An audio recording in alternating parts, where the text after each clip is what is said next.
Hey everyone, and welcome to the channel. My name is Mindy, and I'm speaking to you from China. This is a new space I'm creating, a place where we can have open, honest conversations about emotional topics, psychology, and the challenges of building real connections. Maybe all from a slightly different cultural perspective. If you're interested in understanding yourself and your relationships better, I'd be so grateful if you'd subscribe and support this journey with me. Okay, so for our first topic, I want to ask you something. Have you ever been in a relationship that just felt exhausting? A relationship that felt like a constant roller coaster? I have.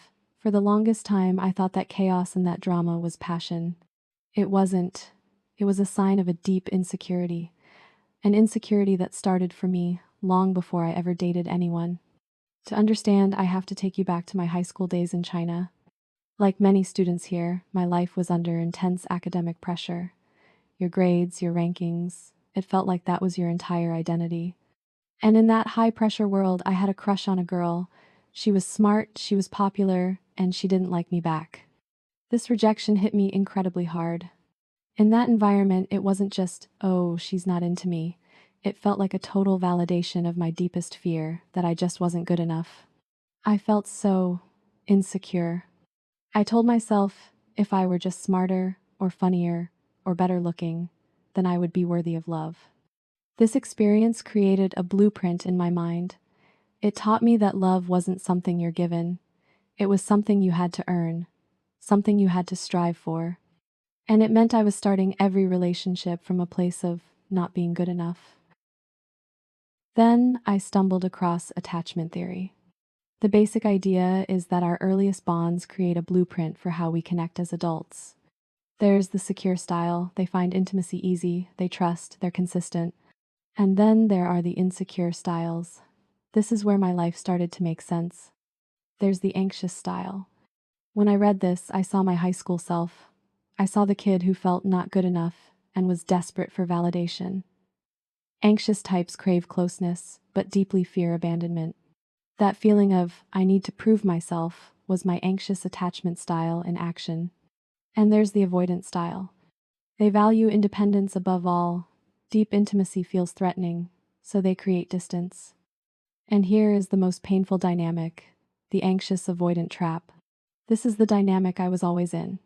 Because I felt not good enough, anxious, I was subconsciously drawn to people who were distant and unavailable. Avoidant. Why? Because their distance felt familiar. It confirmed my old high school belief that love was something I had to win. And the cycle would begin. I feel them pull away. My anxiety spikes.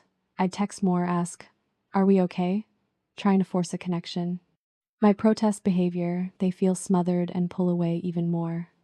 I panic, which confirms my belief that I'll be abandoned. They shut down, which confirms their belief that relationships are suffocating. We were just triggering each other's deepest wounds. That roller coaster I thought was passion, it was just my attachment system screaming in panic. So, how did learning this help me change? How did it help me heal that insecure high school kid? First, I learned to rewrite my story. I stopped blaming myself for that high school rejection.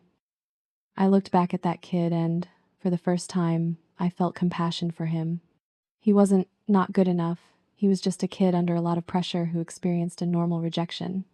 My anxiety wasn't a personality flaw, it was a learned response to feeling unsafe. Second, I learned to spot incompatibility. Now, when I meet someone, I listen. Do they disappear after a great date? Are they uncomfortable with labels? My old self would have seen this as a challenge to win.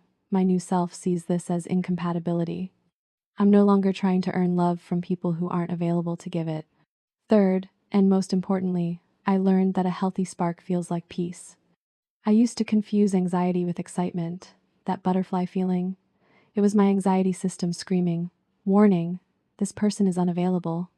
A real, healthy, secure connection. It doesn't feel like chaos. It feels calm. It feels safe. Understanding my attachment style gave me a map. It showed me why I was stuck. It gave me the power to stop blaming that kid in high school and to finally give myself the security I was always trying to get from other people. It's not about labels, it's about understanding, and realizing the first step to a healthy relationship is understanding your own story. So, my question for you is, what's a story you've told yourself about love that might be holding you back? Let me know in the comments. This is a conversation, and I'd love to read your story. Thanks for listening, and be kind to yourself.